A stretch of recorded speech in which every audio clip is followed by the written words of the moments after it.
So the machine we have behind us is a 1908 Dolbeer steam logging machine, and its purpose was to pull logs through the forest so that they would eventually be transported to the sawmill.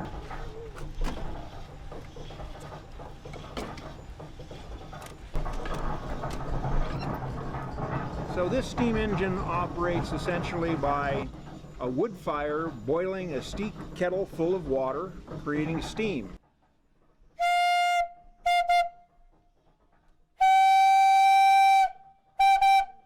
It carries a variety of whistles on it, but back in the day really it only had one whistle for purposes of communication within the forest. If there was a need for communication over the side of a hill, they would have what's called a whistle punk, a small boy that had a wire that was attached to the whistle, and he would watch the logging operation below and then pull the whistle at the right time so that the steam engineer could engage the machinery and pull the log up from an area where the engineer couldn't exactly see it.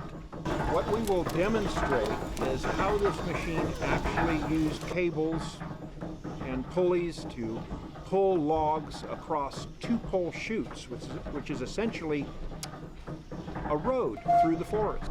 Essentially, the loggers would drop the trees, and this machine would roll the logs into two-pole chutes, which is basically a road through the woods.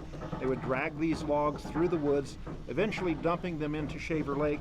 It would be gathered up by the steamboat, the Michigan, transported over to the sawmill.